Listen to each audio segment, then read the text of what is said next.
Hi there, everybody. This is Representative John McCrostie, and I'm excited to be on this first Facebook Live for the Idaho Democratic Legislative Caucus. I represent District 16, which is one of the Boise districts. I represent the west and northwest part of Boise and Garden City. Let's see, what do I do in my real life? So when I'm not here, my job currently is I'm a teacher in the Boise School District.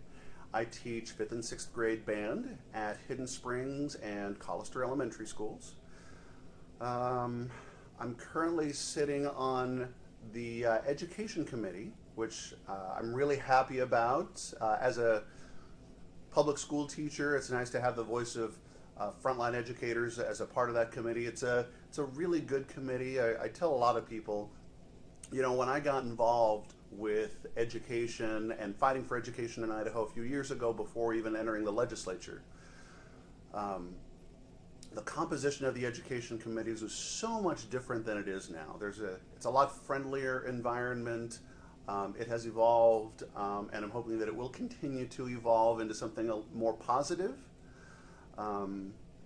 So anyway, I'm on the Education Committee. I'm on the Judiciary and Rules Committee, and some of you in my district may already know, especially if you're in the legal profession, I've been working on my law degree, and then this last summer I just finished, I just passed the bar. So I am, so technically I'm a licensed attorney now. I'm not practicing yet. That is probably something that I will look to do after the legislative session is over, and then make that transition out of teaching into the legal profession. But I think that helps me on the Judiciary and Rules. The other committee that I sit on is local government, and with my husband's involvement as the Ada County clerk, I always felt like that was a real good fit to have a good working knowledge of local government issues. So that's a little bit about me, and I think we're going to look for some questions right now. What's the status on questions? So what are some of the big things to come up this week in the legislature? Big things this week. So this week, you know, one of the big things that happened in education this week, we introduced the Adult Completer Scholarship, and that's something that the governor is asking for. And what the Adult Completer Scholarship would do would be to provide, if you have a little bit of college under your belt, but you've taken some time away, because we all know that life happens, but especially to get to some of the workforce place needs that we have, what the scholarship would do would provide a scholarship so that folks that would qualify have a little school and are wanting to come back, and they would qualify for a scholarship and help get them through that last couple of years of school, and so we can be prepared to fill a lot of those workforce needs that are currently being left empty. So that's one of the big bills that we've got in the pipeline right now.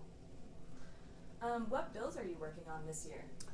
What bills am I working on? So I've had a couple of personal bills that I've been working on. One is a national popular vote bill to change how Idaho participates in how we elect our president. The Electoral College in the last 16 years, in my opinion, has failed the American people twice, and so I think the Electoral College is an outdated process, and the National Popular Vote Bill would change.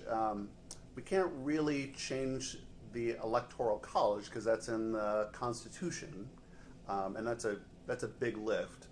But what this would do, it would say that once we have enough states that are participating in this, that whatever the popular vote result is going to be, then however that turns out, then Idaho's electors will cast their votes for whoever won the national popular vote. That's one that I'm working on. There's another one that I introduced just yesterday for banning conversion therapy and trying to protect our LGBT youth from some of the damaging effects of trying to change a young person's sexual orientation or gender identity. The statistics play out where folks who have been subjected to conversion therapy are, I believe it's 6 times more likely to be depressed and 8 times more likely to attempt suicide. So that's another thing that I'm working on. Those are a couple of them. How's that? Yeah, that's great. What are you hearing from your constituents? What are they talking the most about? Wow. So we had a town hall this week. Myself, Representative High Clock, Senator Grant Burgoyne at the Ustick Library, and we had a great turnout. You know, sometimes people come to those events and there's always that one person who's the dissenter, who's there just to stir up trouble. That person was not there. We had a lot of people who want to be involved, who care about important issues like trying to close the gap, adding the words, funding education. We had a great turnout, and lots of folks in District 16 that want to be engaged. And so I hope that's the same kind of thing that's happening across our state. Yeah, that was how our town hall went. Yeah. Speaking of add the words, what do you think is going to happen this year? Do you think we're going to get a hearing on add the words? Wow. At this point, you know, one of the things that we shared, Senator Burgoyne has been active in add the words even before I was part of the legislature. His report to our town hall was that he's not hopeful. I want to be optimistic. I'm cautiously optimistic. There's a lot of discussions that need to take place. Plus, we have 14 or 15 new members just on the House, and so the composition has changed, and it's really hard to know how people are going to vote.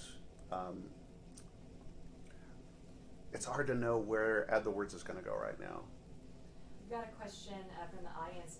Can you comment or tell us a little bit more about the climate change hearing that Representative Rubel is requesting and Representative Raybould has denied? Ooh, you know, I wish Representative Rubel was here to talk to that. It is disappointing because there was a point where that was something that was going to be provided, and we were ecstatic, and then I don't know how or when the rug got yanked out from that, just receiving public input. And we've received public input on a number of things: education, close the gap. It's something that we should be having for addressing climate change. And I'm disappointed that's not happening right now. I think there is some talks to try to get it to come back. I wish I could say I'm hopeful. What is the most interesting thing that has happened so far this legislative session? Okay, so the most interesting thing, you know, we've gotten a little bit of drama within the House, and you know, some of our colleagues from the other side of the aisle.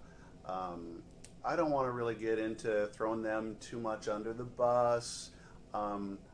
On our side, we just want to get to work. Democrats want to get to work and take care of the people of Idaho and address education issues, try to improve our economy, upgrade our quality of life. And I sure wish our colleagues on the other side would help us out with that. All right. Anything else?